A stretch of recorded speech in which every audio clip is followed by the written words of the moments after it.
जब कोई मेल किसी फीमेल के साथ हम बिस्तर होता है, फिर वो चाहे उसकी गर्लफ्रेंड हो या फिर उसकी वाइफ, उसके दिमाग में हमेशा एक ही सवाल चलता है कि क्या मैं अपनी पार्टनर को सेटिस्फाइड कर पाया, क्या वो डिस्चार्ज हुई।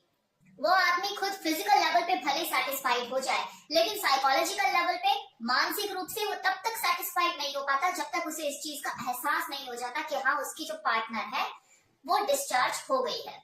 अगर उसकी वाइफ खुद से बोल भी देना कि हाँ, मैं सेटिस्फाइड हो चुकी हूँ, डिस्चार्ज मेरा हो गया है, उसके बावजूद भी वो कोई ऐसी टेक्निक खोजने में लगा रहता है कि जिससे उसे खुद ब खुद ये पता लग जाए कि हाँ, मेरी जो वाइफ है वो डिस्चार्ज हो गई है। और उसका ऐसा सोचने, ऐसा समझने के पीछे, उसके अंदर जो क्यूरियोसिटी होती है, इसके पीछे बहुत से रीजन होते हैं। क्योंकि जो फीमेल वजाना में से जो डिस्चार्ज वाटर निकलता है और जो लुब्रिकेट होता है, उसमें फर्क कर पाना थोड़ा सा मुश्किल होता है एक आदमी के लिए, जिसकी वजह से उसे हमेशा ये कंफ्यूजन बनी रहती है कि मेरी जो वाइफ है वो डिस्चार्ज हुई भी है या नहीं।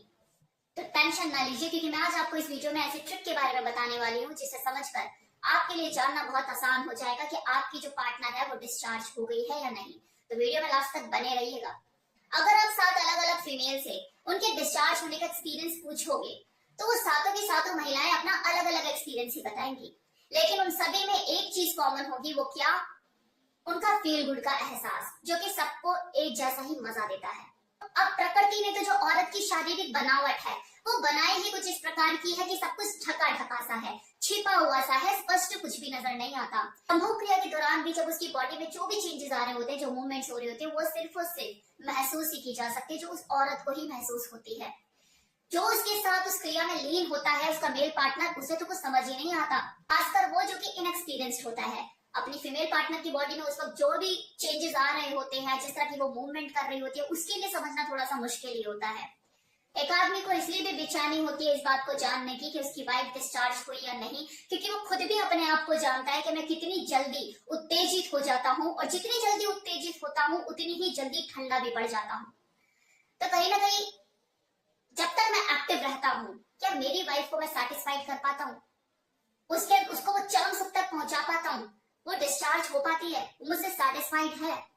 तो ये जानने के लिए आपको कुछ भी नहीं करना है। एक बहुत ही सिंपल सा फॉर्मूला है जो मैं आपको बताने वाली हूँ। सबसे पहले तो आपको इसी चीज को समझना है कि जब कोई फीमेल सेक्सुअली अराउज होती है, उत्तेजित होती है, तो उसकी वजाइना में ब्लड फ्लो बढ़ता है, और जिसके कारण उसका जो क्लिट होता है वो हार्ड हो जाता है, उसका जो ब्रेस्ट साइज है वो भी इंक्रीज होता है, और जो निप्पल होते हैं वो टाइट हो जाते हैं। लेकिन जैसे कोई औरत डिस्चार्ज हो जाती है तो इन सभी चीजों में परिवर्तन आता है।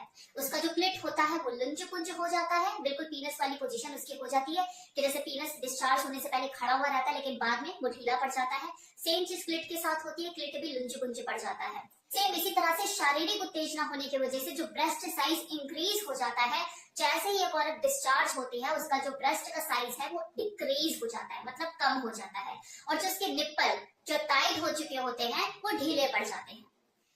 साथ ही साथ वाइट डिस्चार्ज तो निकलता ही है। अब वो आपके ऊपर है कि आप इन चीजों को इससे रिलेट कर पाते हैं, तो आप समझ जाएंगे कि हाँ, नीचे से मुझे थोड़ा सा गीला भी लग रहा है, वाटरी वाटरी हो रहा है, और ऊपर ये वाले जो चेंजेस हैं मुझे दिख रहे हैं कि हाँ, ब्रेस्ट साइज है वो डिक्रीज हो गया है, निप्पल जो हार्ड थे वो अब ढीले पड़ गए हैं, और जो क्लिट है वो भी लुंज पुंज हो गया है, और अब तो वो स्पष्ट रूप से दिखाई भी नहीं दे रहा, अंदर घुस गया है। तो ये कुछ बॉडी के चेंजेस होते हैं जिससे आप आइडिया लगा सकते हैं कि आपकी जो वाइफ है वो डिस्चार्ज हो गई है।